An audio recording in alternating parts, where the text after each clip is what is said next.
Hello students, চলে এসেছি তোমাদের হিরক স্যার, আর তোমরা আছো এখন HM ক্লাসরুমে। তো চলো, আজকে আমরা ডায়নামিক্স অফ রোটেশনাল মোশন অর্থাৎ আবর্ত গতিবিজ্ঞানের সেকেন্ড ক্লাসে উপস্থিত হয়েছি। তো আজকে আমরা এই সেকেন্ড ক্লাসে তোমাদের কিছু ইম্পর্টেন্ট টপিকস আমরা আলোচনা করব। তো আমরা কি কি টপিকসগুলো আলোচনা করব একবার দেখে নিই।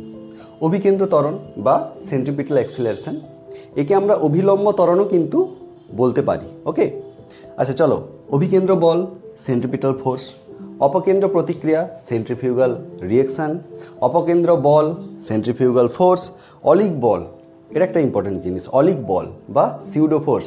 এবং লাস্টে আমরা কি করব, উল্লম্ব বৃত্তপথে বস্তুর গতি অর্থাৎ motion of A body in a vertical motion.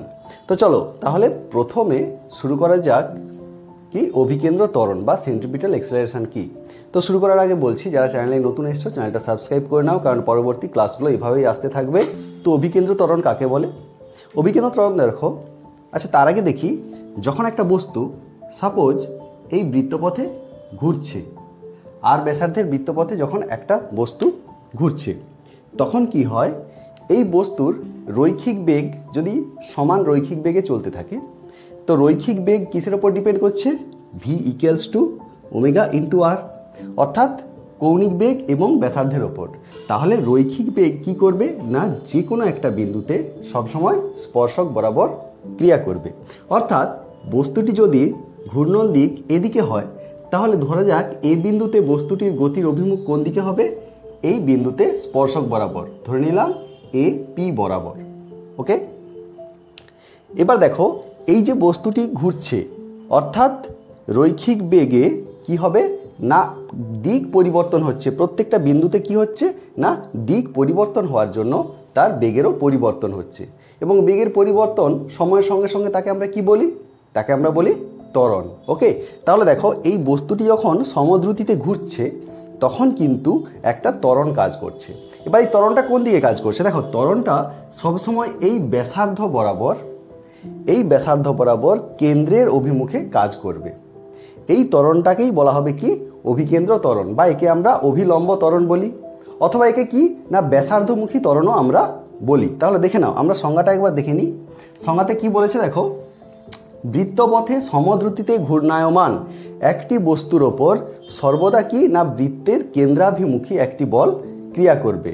ওই যে কেন্দ্রাভিমুখী বল, ওকেই বলা হবে ব্যাসার্ধমুখী ত্বরণ বা অভিলম্ব ত্বরণ বা অভিকেন্দ্র ত্বরণ।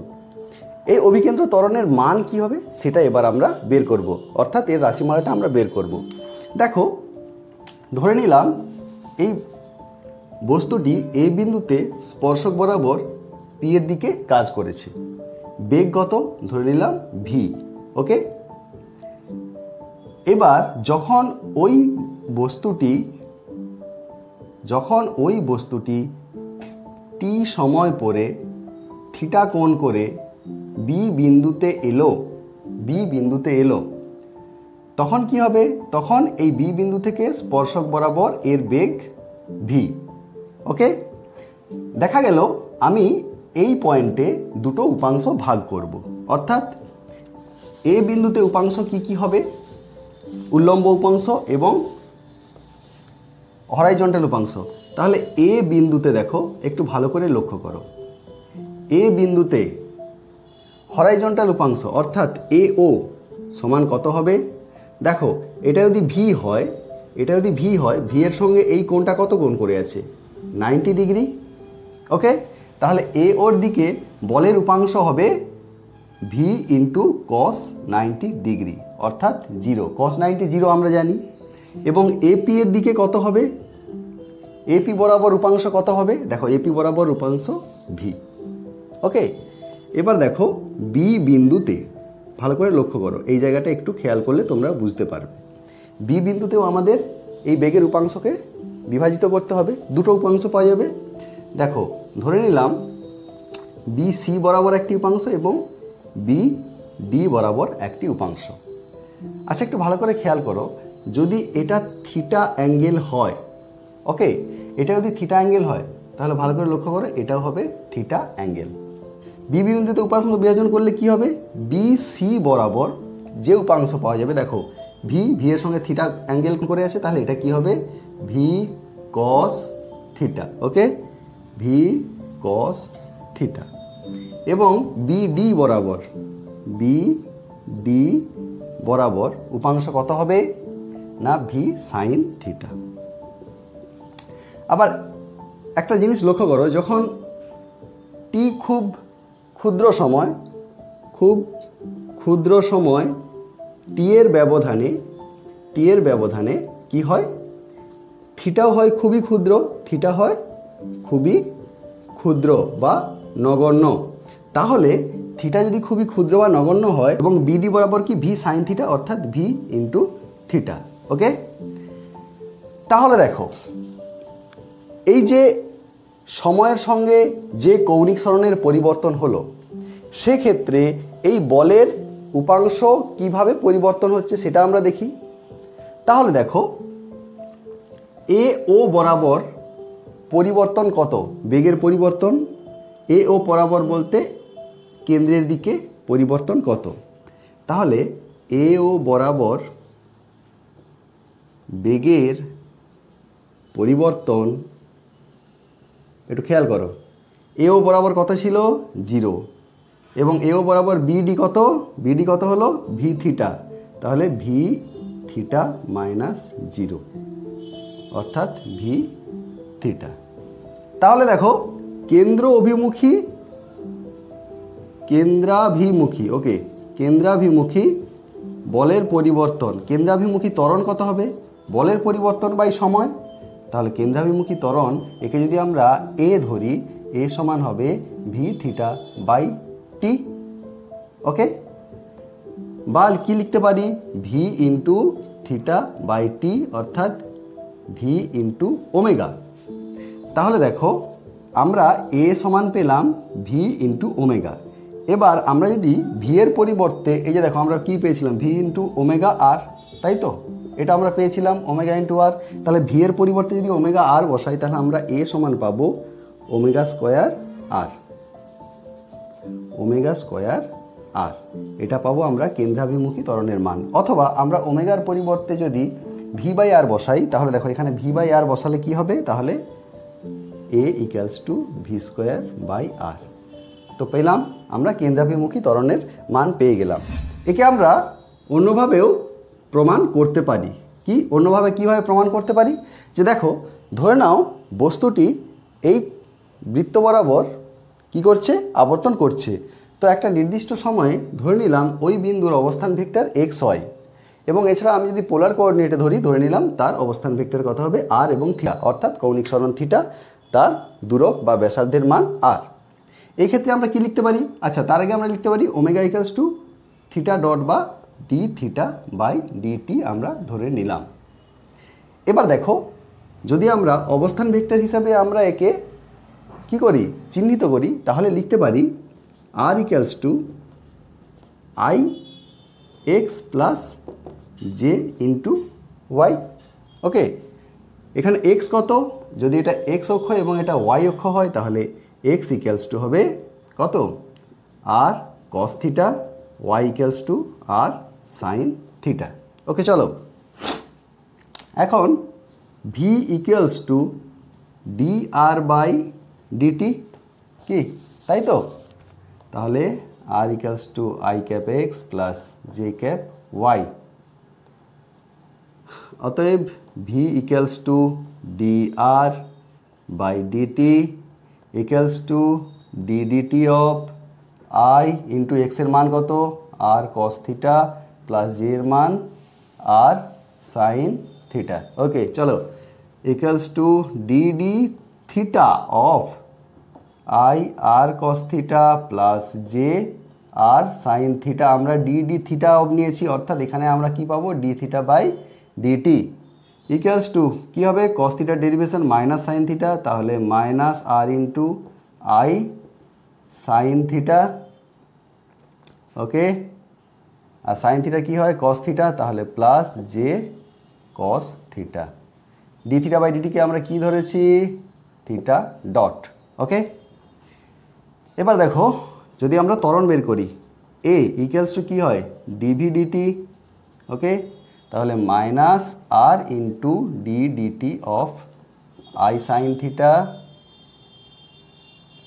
Plus J cos theta into theta dot, বা লিখতে পারি আমরা মাইনাস আর ইন্টু এখানে আবার কি লিখব D D theta of I sine theta plus J cos theta into D theta dot by DT. Okay, equals to minus R into D D theta of কী হবে তাহলে I cos theta minus minus J sine theta. এখানে একটা minus হবে কারণ আমরা minus common নিয়েছিলাম, এটা হবে প্লাস। ওকে, তাহলে এটা কি হবে ডি টু থিটা অর্থাৎ থিটা ডট স্কোয়ার। ওকে, এবার দেখো আমরা এখান থেকে কি পাবো একটু ভালো করে লক্ষ্য করো, A equals to minus R. Okay, minus R এটা কি I cos theta plus J sine theta, I cos theta plus J sine theta, I cos plus J sine theta, এটা কি R J sine theta. Okay, এটা হলো R into এটা theta dot কি omega, তাহলে omega square. Okay, অতএব আমরা লিখতে পারি আর ইন্টু এটা আর। ওকে, তাহলে এ সমান পেলাম আমরা মাইনাস ওমেগা স্কোয়ার আর, কি পেলাম আমরা কি দিয়ে প্রমাণ করলাম, আমরা বিকল্প পদ্ধতিতে প্রমাণ করলাম যে ত্বরণ হবে মাইনাস ওমেগা স্কোয়ার আর। অভিকেন্দ্র বল কাকে বলবো, অভিকেন্দ্র বল বা সেন্ট্রিপিটাল ফোর্স কাকে বলবো, যে দেখো এই যে বস্তু বৃত্তপথে ঘুরছে, কি আর ব্যাসার্ধের বৃত্তপথে একটা ভি রৈখিক বেগ নিয়ে ঘুরছে। তো এই যে ঘুরছে একে যে বল যোগান দেওয়া হয় ওই ঘূর্ণনের জন্য, সেই বলটাকেই বলা হবে অভিকেন্দ্র বল। ওকে, তো আমরা অ্যাজ এ ডেফিনেশন হিসেবে বলতে পারি দেখো যে বল সর্বদা বস্তুর বেগের সহিত অভিলম্বভাবে একটি নির্দিষ্ট বিন্দু অভিমুখে ক্রিয়া করে এবং ওই বিন্দুকে কেন্দ্র করে বস্তুটিকে একটি স্থির দ্রুতিতে বৃত্তপথে ঘোরায়, তাকে বলা হয় অভিকেন্দ্র বল। তো দেখো এটা আমরা একটু ডিসকাস করি, যে ধরে নাও আমরা একটু আগে কী দেখেছিলাম, অভিকেন্দ্র ত্বরণটাও তো ব্যাসার্ধমুখী ছিল। ওকে, চলো বলেছে যে বল কোনো বস্তুর বেগের সহিত লম্বভাবে, বস্তুর বেগটা কোন দিকে, রৈখিক বেগ এদিকে, এবং এর সাথে লম্বভাবে কে ক্রিয়া করবে, তাহলে এদিকে লম্বভাবে ক্রিয়া করছে 90 ডিগ্রি অ্যাঙ্গেলে, কোন দিকে না একটা নির্দিষ্ট বিন্দু অভিমুখে, কোন অভিমুখে না এই কেন্দ্রের দিকে, এবং ওই বিন্দুকে কেন্দ্র করে বস্তুটিকে একটি স্থির দ্রুতিতে বৃত্তপথে ঘোরায়। তাহলে এই বিন্দুটাকে কেন্দ্র করে একটা স্থির বৃত্তপথে ঘোরাচ্ছে, ওই বলটাকে বলা হবে অভিকেন্দ্র বল। তাহলে এখানে কি কাজ করছে, একটু আগে আমরা দেখলাম অভিকেন্দ্র ত্বরণ কাজ করেছিল, তাই তো। অভিকেন্দ্র ত্বরণটা কী ছিল, এ ইকুয়ালস টু ওমেগা স্কোয়ার আর বা ভি স্কোয়ার বাই আর। ওকে, এটা ছিল কি, এটা ছিল অভিকেন্দ্র ত্বরণ। তাহলে অভিকেন্দ্র বল কি হবে, আমরা জানি বল সমান force equals to mass into acceleration, অর্থাৎ বল সমান ভর ইন্টু ত্বরণ।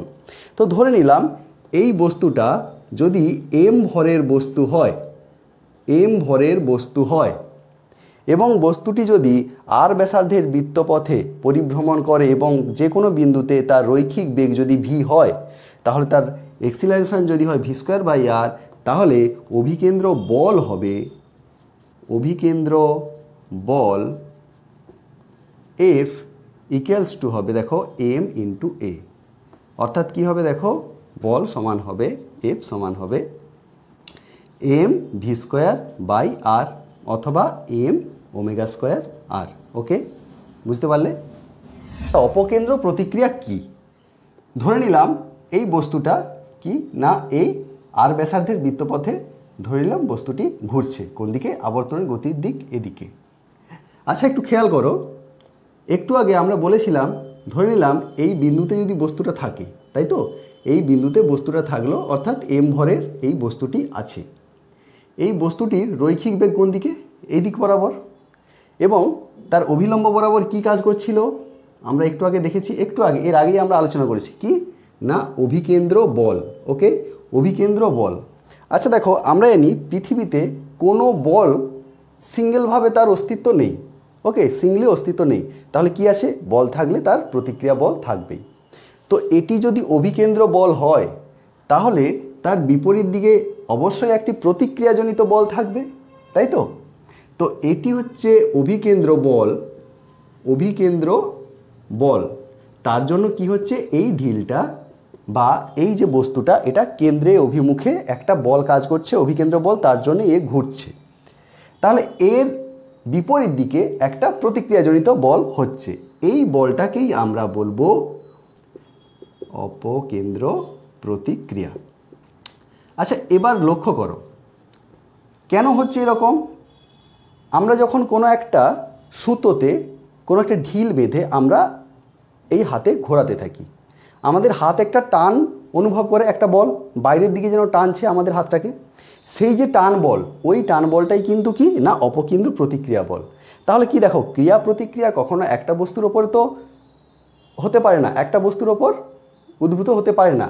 ক্রিয়া একটা বস্তুর ওপর কাজ করে এবং প্রতিক্রিয়া অপর একটি বস্তুর ওপর কাজ করে। এই ক্ষেত্রে দেখো, আমরা যদি সুতোতে ঢিল বেঁধে ঘোরাই, ঢিলের ওপর কাজ করবে কি, এই সুতোর ওপর যে ঢিলটি বাঁধা থাকবে সেই ঢিলের ওপর কাজ করবে অভিকেন্দ্র বল। ওই অভিকেন্দ্র বলের জন্যই কিন্তু ঢিলটি ঘুরতে থাকে একটা নির্দিষ্ট বৃত্তপথে। এবং আমাদের হাতের ওপর কে কাজ করবে না অপকেন্দ্র প্রতিক্রিয়া বল। ওকে, অপকেন্দ্র প্রতিক্রিয়া বল। এক্ষেত্রে দেখো, যদি এই সুতোটি কখনো ছিঁড়ে যায় তখন ঢিলটা কোন দিকে যাবে? ঢিলটা কিন্তু তখন তার স্পর্শক বরাবর, যেদিকে তার স্পর্শক সেই স্পর্শক বরাবর ভি বেগে ওই ঢিলটি বেরিয়ে যাবে। অপকেন্দ্র বল কি হলো? অপকেন্দ্র প্রতিক্রিয়া বল। অভিকেন্দ্র বলের সমান ও বিপরীতমুখী যে বল হয় তাকে বলা হয় অপকেন্দ্র প্রতিক্রিয়া বল। অভিকেন্দ্র বল যে বস্তুর উপর ক্রিয়া করে ঠিক কেন্দ্রের ওপর কি কাজ করে? কেন্দ্রের ওপর অপকেন্দ্র প্রতিক্রিয়া কাজ করে। ওকে, তাহলে এবং দেখো অপকেন্দ্র প্রতিক্রিয়া বল কি? একটা বাস্তব বল। ওকে, একে বাস্তব বল বা রিয়েল ফোর্স বলা হয়। কেন রিয়েল ফোর্স বলা হয়? এরপর আমরা সিউডো ফোর্স আসবো। সিউডো ফোর্স বা অলিক বলটা কি, তার আগে বলি দেখো, এটা বাস্তব বল। বাস্তব বল কেন না, এই যে অপকেন্দ্র প্রতিক্রিয়া বল এটা কিন্তু ক্রিয়া প্রতিক্রিয়া জনিত উদ্ভূত বল। ওকে, এটা ক্রিয়া প্রতিক্রিয়া জনিত উদ্ভূত বল হয়, একে বলা হয় কি বাস্তব বল বা রিয়েল ফোর্স। তো চলো এবার আসছি আমরা অপকেন্দ্র প্রতিক্রিয়া বলের পরে আসছি অপকেন্দ্র বল কি। অপকেন্দ্র বল কি? আচ্ছা দেখো, যখন একটা গাড়ি, আমরা বসে আছি গাড়িটা যখন সমবেগে চলছে তখন আমরা কোনো রকম বল অনুভব করি না। কিন্তু যখন হঠাৎ গাড়িটা বাঁক নিচ্ছে, একটা বৃত্তপথে বাঁক নিচ্ছে, তখন কি হয়? যেদিকে বাঁক নিচ্ছে আমরা তার বিপরীত দিকে হেলে পড়ি, তাই তো? তার মানে আমাদের উপর একটা বল ক্রিয়া করছে। এই বলটা যে আমাদের উপর ক্রিয়া করছে, রাস্তায় যে দাঁড়িয়ে আছেন কোনো ব্যক্তি, তিনি কিন্তু বুঝতে পারবেন না। ওকে, এবং তিনি কিন্তু এটাকে কি দিয়ে ব্যাখ্যা করবেন? এটা জাড্য দিয়েই ব্যাখ্যা করবেন। ধরে নাও আমরা একটা সুতোতে ঢিল বেঁধে ঘোরাচ্ছি, এবার ওই সুতোটা ছিঁড়ে গেল।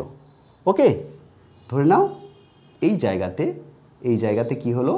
সুতোটা ছিঁড়ে গেল বা ছেড়ে দিলাম। তাহলে এই বস্তুটি এই পি বিন্দু থেকে আর বরাবর, এই পি আর স্পর্শক বরাবর বস্তুটি যেতে থাকবে। এবং আমি যদি ওই মুহূর্তে আমি বা দর্শক যদি ওই মুহূর্তে আমি কিউ বিন্দুতে আসি, আমি কি দেখব?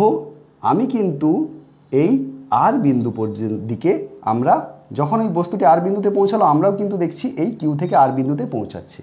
তাহলে আমরা দেখছি বা যে ব্যক্তি এখানে বসে আছে এই ব্যক্তি কিন্তু দেখছে যে এই যে বস্তুটা এটা কিন্তু কেন্দ্র থেকে বহির্মুখী সোজা বেরিয়ে গেছে। ওকে, তাহলে দেখো এই বস্তুটার ওপর একটা কি না কেন্দ্র বহির্মুখী বল প্রয়োগ হয়। সেটা কে প্রয়োগ করছে? সেটা উদ্ভূত হচ্ছে কিভাবে না, যখন এই বস্তুটি ঘুরছে তখন এই বস্তুটার ওপর কি হচ্ছে না একটা কেন্দ্র বহির্মুখী বল উদ্ভূত হচ্ছে। এই বলটাকেই বলা হবে অভিকেন্দ্র বল। এবার দেখো অভিকেন্দ্র বল, একে আমরা বলি কি অলিক বল। আমরা এর আগে দেখেছিলাম বাস্তব বল। কি বাস্তব বলটা কি ছিল? অপকেন্দ্র প্রতিক্রিয়া। ওকে, অভিকেন্দ্র না, অপকেন্দ্র বল। অপকেন্দ্র বলকে আমরা কি বলবো না অলিক বল বা সিউডো ফোর্স। কেন অলিক বল বলছি? দেখো, যখন বাস্তব বল যদি ক্রিয়া প্রতিক্রিয়াজনিত উদ্ভূত হয় তখন তাকে বলবো বাস্তব বল। কিন্তু এই যে বল, এই বল কিন্তু কোনো ক্রিয়া প্রতিক্রিয়াজনিত বল নয়। ওকে, দেখো এই যে আমরা ঢিলটাকে ছেড়ে দিয়েছি, যদি আমার হাত থেকে ঢিলটা ছাড়া হয় তাহলে আমি দেখব ঢিলটা এই কিউআর বরাবর যাচ্ছে, অর্থাৎ ও কিউআর বরাবর যাচ্ছে। কিন্তু বাইরে দাঁড়িয়ে থাকা কোনো ব্যক্তি সে কি দেখবে, সে কিন্তু দেখবে পিআর বরাবর এই ঢিলটি যাচ্ছে। ওকে, বুঝতে পারা গেছে? তাহলে দেখো এই অপকেন্দ্র বলটা কিন্তু অলিক বল। এটা কেন না, এটা ক্রিয়া প্রতিক্রিয়া জনিত বল নয়। আর অপকেন্দ্র প্রতিক্রিয়া বল কি ছিল না, এটা কিন্তু ছিল বাস্তব বল। আচ্ছা, এবার একটা জিনিস দেখো, আমি তিনটে জিনিস দেখাচ্ছি। এই তিনটে বল কার উপর কে কাজ করছে, অভিকেন্দ্র বল, অপকেন্দ্র প্রতিক্রিয়া এবং অপকেন্দ্র বল। আচ্ছা, এইবার দেখো, ধরে নাও এখানে আমার হাত আছে, এখানে একটি ঢিল আছে, হ্যাঁ, অর্থাৎ এই বস্তুটি আছে। এবার এই ঢিলটিকে যখন আমি ঘোরাচ্ছি তখন অভিকেন্দ্র বল কোন দিকে কাজ করছে, বস্তুর ওপর, কোন দিকে, কেন্দ্রের দিকে, অর্থাৎ কেন্দ্রাভিমুখী। ওকে, আর অপকেন্দ্র বলটা কি কাজ করছে, এটাও কাজ করছে বস্তুর ওপর, কেন্দ্র বহির্মুখী। ওকে, বোঝা গেল, এটা কেন্দ্র বহির্মুখী। এবং অপকেন্দ্র প্রতিক্রিয়া বল কার ওপর কাজ করছে, এটা কাজ করছে কেন্দ্র নয়, আমি লিখলাম হাতের ওপর বা কেন্দ্রের ওপর।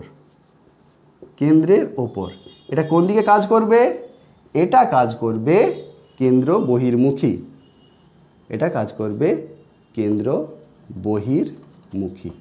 ওকে, তাহলে বোঝা গেল অভিকেন্দ্র বল কোন বস্তুর ওপর কাজ করবে, কোন দিকে কাজ করবে, অপকেন্দ্র প্রতিক্রিয়া বল কার ওপর কাজ করবে, কোন দিকে কাজ করবে, এবং অপকেন্দ্র প্রতিক্রিয়া এবং অপকেন্দ্র বল কার ওপর কাজ করবে এবং কোন দিকে কাজ করবে। এক্ষেত্রে দেখো বস্তুর ওপর দুটি বল কাজ করছে, কেন্দ্রাভিমুখী একটি বল অভিকেন্দ্র বল এবং কেন্দ্র বহির্মুখী বল যেটা অপকেন্দ্র বল। এবং এই অপকেন্দ্র প্রতিক্রিয়া হচ্ছে কি বল, এটা হচ্ছে বাস্তব বল। কেন না, এটা ক্রিয়া প্রতিক্রিয়াজনিত বল, তার ক্রিয়া যদি অভিকেন্দ্র বল হয় তাহলে অপকেন্দ্র প্রতিক্রিয়াটা তার প্রতিক্রিয়াজনিত বল, ওই জন্য এটা হচ্ছে বাস্তব বল। আর এই অপকেন্দ্র বলটা ক্রিয়া প্রতিক্রিয়াজনিত বল নয়, ওই জন্য এটা হচ্ছে অলিক বল। এটা হলো অলিক বল, এইটা অলিক বল, আর এটা হলো বাস্তব বল। ওকে, বোঝা গেল? ওকে, চলো এরপর আমরা অপকেন্দ্র বলের বৈশিষ্ট্যগুলো একটু দেখে নিই। তাহলে অপকেন্দ্র বলের বৈশিষ্ট্যগুলো কি কি না, স্থির বা সমবেগে, অর্থাৎ ত্বরণবিহীন কোনো নির্দেশতন্ত্র যদি হয় সেই নির্দেশতন্ত্রে কিন্তু এই অপকেন্দ্র বলের কোনো রকম অস্তিত্ব নেই। 2 নম্বর কি, এটা ক্রিয়া প্রতিক্রিয়াজনিত বল নয়, এটা আমরা আলোচনা করেছি। তো যেহেতু ক্রিয়া প্রতিক্রিয়াজনিত বল নয় তাই একে কী বল বলা হচ্ছে, অলিক বল বা সিউডোফোর্স। 3 নম্বর কি বলেছে দেখো, বৃত্তপথে চলমান কোনো ব্যক্তি বা বস্তু কি করবে না, ওই কেন্দ্র থেকে বহির্মুখী একটি বল অনুভব করবে, সেটা আমরা আগেও আলোচনা করেছি। এবং এই যে অপকেন্দ্র বলের মান, এটা কার বলের মানের সঙ্গে সমান হবে, অভিকেন্দ্র বলের যে মান সেই মানের সাথে এই অপকেন্দ্র বলের মান সমান হবে। আচ্ছা, এবার দেখো আমরা কিছু অপকেন্দ্র বলের এক্সাম্পলগুলো দেখে নিই। এক্সাম্পলগুলো কি বলেছে দেখো, প্রথমে বলেছে জল ভর্তি বালতির ঘূর্ণন, অর্থাৎ একটা ছোট বালতিকে যদি আমরা জল ভর্তি করে উল্লম্বভাবে ঘোরাতে থাকি, অর্থাৎ কীরকম, ধরে নাও একটা ছোট বালতিতে জল ভরে আমি কি করলাম, এই উল্লম্বভাবে একে ঘোরাচ্ছি, অর্থাৎ এভাবে একে আমি ঘোরাচ্ছি।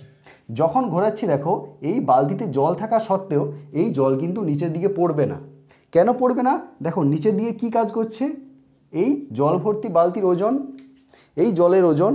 কিন্তু অপকেন্দ্র বল কোথায় কাজ করছে, আমরা একটু আগেই এর ক্যারেক্টারিস্টিক্সে আলোচনা করলাম যে কেন্দ্র বহির্মুখী একটি বল অপকেন্দ্র বল হিসেবে কাজ করছে। তাহলে এদিকে বল কি কাজ করছে না, এদিকে কাজ করছে অপকেন্দ্র বল। তো যদি এদিকে অপকেন্দ্র বল কাজ করে এবং তা যদি ওজনকে প্রশমিত করতে পারে, অর্থাৎ mg অপেক্ষা যদি এই অপকেন্দ্র বল বেশি হয়, তখন কি হবে, এই বালতির জলটা কিন্তু পড়বে না। ওকে, বোঝা গেল? এরপর দেখো সার্কাসের মরণ খাঁচার ভেতরে তোমরা এখন সার্কাস হয়তো দেখতে পাও না, কারণ সার্কাস এখন খুবই কমে গেছে। তো আগেকার দিনে সার্কাসটা ছিল একটা মানুষজনের একটা বড় বিনোদনের বিষয়। ওকে, তো এখন যেমন আমরা সিনেমা দেখতে যাই, তখন মানুষরা কিন্তু সার্কাস দেখতে যেত। এখন যেমন আমরা বাড়িতে বসে টিভি দেখি বা সিনেমা দেখতে যাই, আগেকার দিনে মানুষ যাত্রা দেখতেও যেত। তো যাই হোক, সে কথা পরের কথা, আলাদা কথা। তো দেখো, এই যে সার্কাসের মারণ খাঁচা, একটা খেলা ছিল সার্কাসে, এভাবে একটা কি না খাঁচা থাকতো। এই খাঁচাতে একটা গেট থাকতো, এই গেটের মধ্যে দিয়ে কিছু বাইক আরোহী, ভেতরে বাইক রাখা থাকতো, ওরা ঢুকে যেত। ওকে, এবার এখানটা লাগিয়ে দেওয়া হতো। এটা একটা বড়, তোমরা একটা ফুটবল একটা কল্পনা করো, একটা বড় ফুটবলকে, একটা বেশ বড় আকৃতির ফুটবল যদি 10 ফুটের মতো একটা ব্যাস হয় বা ব্যাসার্ধ হয়, এরকম একটা বড় গোলক তোমরা কল্পনা করো। তো সেইগুলোকে কি করা হতো, ওর ভেতরে বাইক আরোহীরা কি করতো, ওরা এইভাবে ওরা খেলা দেখাতো, অর্থাৎ এইভাবে ওরা বাইক চালনা করতো। কিন্তু এই যে বাইক নিয়ে ঘুরতো, তাতেও কি দেখো, এখানেও কিন্তু ফিজিক্স কাজে লাগছে। কি না, অপকেন্দ্র বল বেশি হওয়ার দরুন এই যখন বাইকটা ওপরে থাকবে, এখানে যখন মানুষ থাকবে, দেখো এদের ওজনের থেকে ওজন নিচের দিকে কাজ করা সত্ত্বেও অপকেন্দ্র বল ওপর দিয়ে কাজ করার জন্যে এরা কিন্তু বাইক আরোহীরা খুব সহজেই এর ভেতর দিয়ে ওরা ঘুরতে পারে। ওকে, সেন্ট্রিফিউজ মেশিনের দ্বারা যে কাপড় শুকানো হয়, তাতেও কি আছে না, বড় একটা গোলকের ভেতরে, গোলক বা চোঙাকৃতি যেমন হয়, বিভিন্ন টাইপের সেন্ট্রিফিউজ যন্ত্র হয়। তো তার ভেতরে কি থাকে, অনেক ছিদ্র থাকে। ভালো করে লক্ষ্য করো, অনেক ছিদ্র থাকে। এখানে ভেজা জামা কাপড় থাকে। এবার কি হয়, সাপোজ ধরে নাও এই সিলিন্ডারটাকে খুব স্পিডে ঘোরানো হচ্ছে, এই অক্ষ বরাবর খুব স্পিডে ঘোরানো হচ্ছে। যখন ঘোরানো হচ্ছে, অপকেন্দ্র বলের দরুন কি হবে, এই যে জলগুলো আছে, জলগুলো কি হচ্ছে, এরা বাইরে দিয়ে বেরিয়ে যেতে চাইছে। ওকে, জলগুলো বাইরে বেরিয়ে যেতে চাইছে। তো জল বেরিয়ে যাচ্ছে, কিন্তু কাপড় তো বেরোতে পারবে না, তাই তো। তো যখন জলটা বেরিয়ে যাচ্ছে, কি হচ্ছে, অটোমেটিক্যালি কাপড়টা অনেকটাই ভেজা ভাব কাটিয়ে উঠে অনেকটাই শুকিয়ে যাচ্ছে। আরেকটা উদাহরণ দেখো, পৃথিবীর চ্যাপ্টা আকৃতি। আচ্ছা দেখো, পৃথিবীর চ্যাপ্টা আকৃতি, এগুলো আমরা খুব ছোট থেকেই জেনে এসেছি, ভূগোলের বিষয় ছিল। তো সাধারণত চ্যাপ্টা আকৃতি হওয়ার পেছনে একটা অপকেন্দ্র বলেরও একটা প্রধান ভূমিকা আছে। কি দেখো, পৃথিবী যখন প্রথম অবস্থায় ছিল, সে কী ছিল, গোল এবং উত্তপ্ত অবস্থায় ছিল, গলিত অবস্থায় ছিল। যখনই তার অক্ষকে কেন্দ্র করে, উত্তর দক্ষিণে অক্ষকে কেন্দ্র করে যখন অনেক স্পিডে এই উত্তপ্ত গলিত একটা মণ্ড যখন ঘুরছে, তখন কি হচ্ছে দেখো, এই জায়গা থেকে এই যে নিরক্ষরেখার দূরত্ব অনেক বেশি হওয়ার জন্য মেরু অঞ্চলে কম, একদম মেরুবিন্দুতে নেই দূরত্ব, এবং নিরক্ষীয় অঞ্চলে সবথেকে বেশি দূরত্ব হওয়ার জন্য এই জায়গাতে কি হবে, এই জায়গাতে অপকেন্দ্র বলের প্রভাবটা বেশি। তো এই নিরক্ষীয় অঞ্চল ঘূর্ণাক্ষ থেকে দূরে অবস্থিত হওয়ার জন্য এই নিরক্ষীয় অঞ্চলে যে সব বস্তুগুলি ছিল, সেই বস্তুগুলির ওপর বেশি পরিমাণে অপকেন্দ্র বল ক্রিয়া করেছে। এজন্য ওই বস্তুগুলি এই ঘূর্ণাক্ষ থেকে দূরে সরে যেতে চাইছে। কিন্তু মেরু অঞ্চলের দূরত্ব, এই সব অঞ্চলের দূরত্ব ঘূর্ণাক্ষ থেকে কম হওয়ায় এগুলি কি হয়েছে, এগুলির অপকেন্দ্র বল অপেক্ষাকৃত কম, এবং সংশক্তি বলের প্রভাবে কি হয়েছে, অপকেন্দ্র বলের প্রভাব কম এবং সংশক্তি বল এই উভয়ের জন্য কি হয়েছে, এদিক চ্যাপ্টা হয়েছে, এবং অপকেন্দ্র বলের প্রভাবে এই যে মধ্যেকার অংশ, এই মধ্যেকার অংশ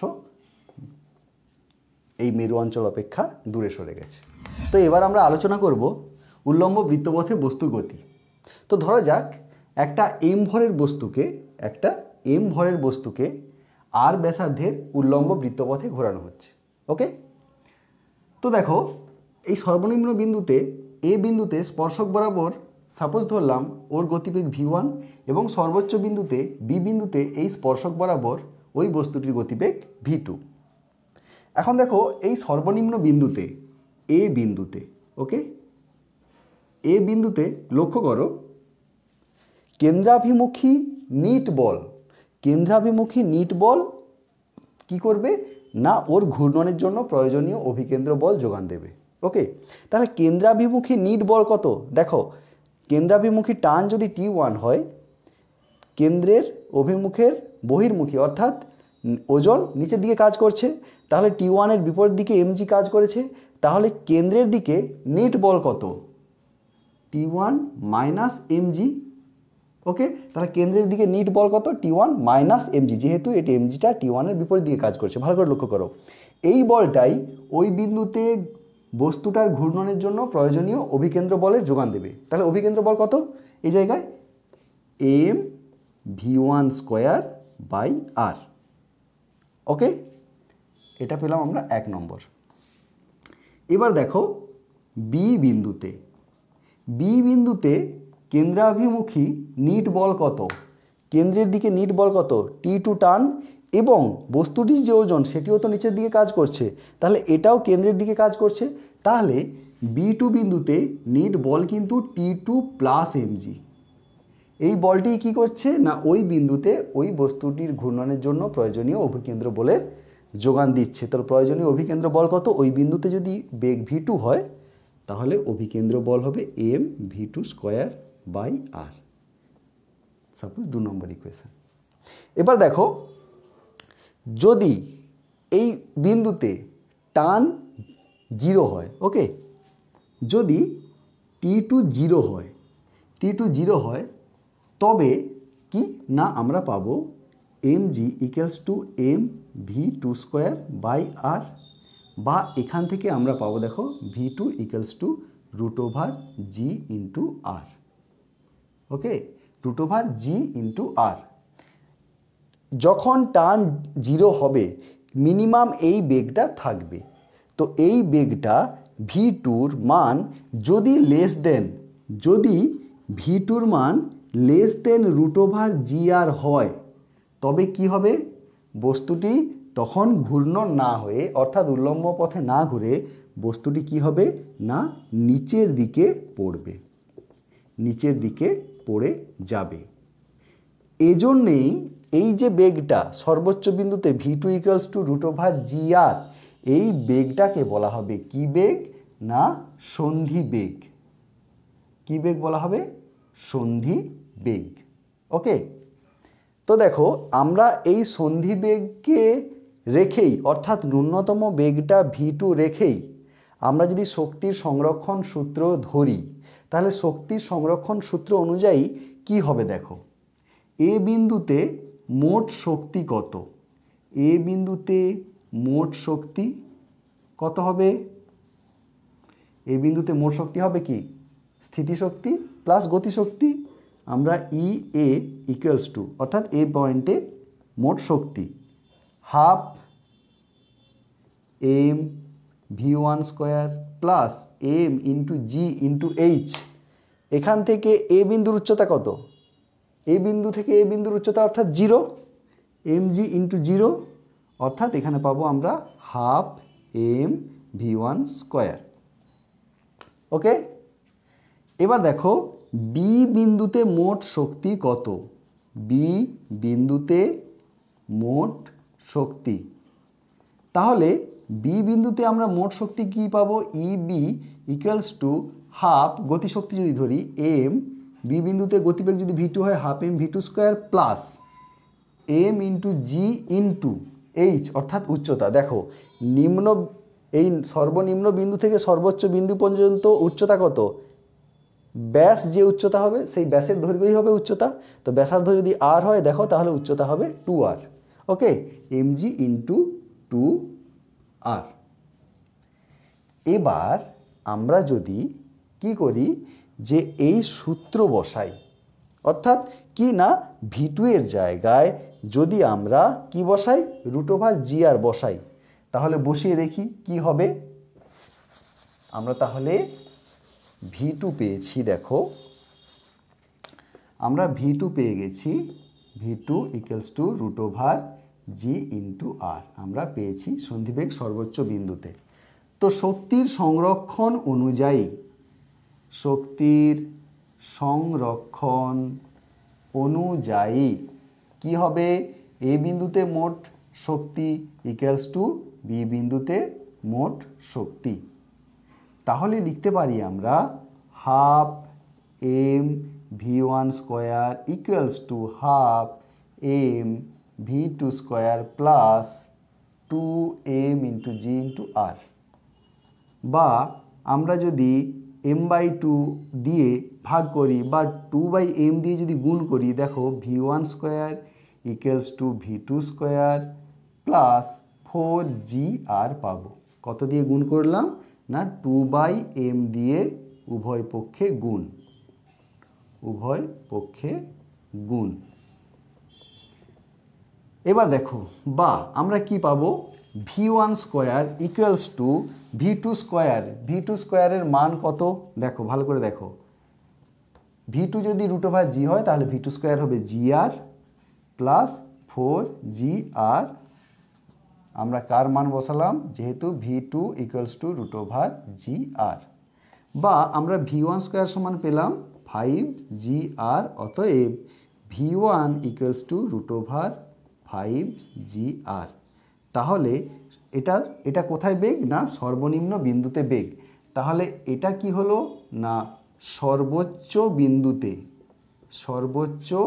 বিন্দুতে বেগ, যাকে আমরা সন্ধিবেগ বলছি। তাহলে মিনিমাম এই বেগের থেকে বেশি হতে হবে, সমান বা বেশি হতে হবে এই v2কে। এবং এটা কি না এটা সর্বনিম্ন বিন্দুতে বেগ, সর্বনিম্ন বিন্দুতে ওই বস্তুর বেগ। এবার দেখো আমরা যদি এই সর্বনিম্ন বিন্দুতে টান নির্ণয় করতে যাই, তাই তো সর্বনিম্ন বিন্দুতে টান নির্ণয় করতে হলে কি করতে হবে, দেখো আমরা পেয়েছিলাম এই বিন্দুতে কি পেয়েছিলাম t1 minus mg equals to mv1 square by r, এটা আমরা পেয়েছিলাম। তাহলে t1 সমান কত হবে দেখো তো mg plus mv1 square by r। v1 square কী পেয়েছি দেখো, v1 স্কোয়ার কী পেয়েছি 5gr। তাহলে এখানে যদি আমরা 5gr বসাই কি m into G plus 5gr by r, okay. তাহলে এটা হবে 5gr m ইন্টু 5gr, ওকে। তাহলে m into 5gr by r অর্থাৎ 5mg এবং mg, অতএব t1 ইকুয়ালস টু 6mg। অর্থাৎ কি না বস্তুর যে ওজন, বস্তুর ওজনের কত গুণ না বস্তুর ওজনের 6 গুণ। এই যে সর্বনিম্ন বিন্দুতে কি হয়, এই যে টানটি, এই টান হলো বস্তুর ওজনের, অর্থাৎ বস্তুর ওজন mg, বস্তুর ওজনের 6 গুণ হয়। সেই গাড়িটা কোন শর্তে উল্টে যাবে না বা রাস্তার ব্যাংকিং কি, কেন রাস্তার ব্যাংকিং করা হয় সে সম্বন্ধে আমরা আসছি পরবর্তী ক্লাস নিয়ে। তো আশা করি তোমরা এই জায়গাটা প্রত্যেকে বুঝতে পেরেছো। যদি বুঝতে পেরে থাকো কমেন্ট সেকশানে অবশ্যই জানাও, আর ভালো লাগলে তোমরা অবশ্যই একটু লাইক করে শেয়ার করো তোমার প্রিয় বন্ধুর সঙ্গে। তো ফিরে আসছি পরবর্তী ভিডিও নিয়ে পরবর্তী ক্লাসে। সবাই সুস্থ থেকো, ভালো থেকো।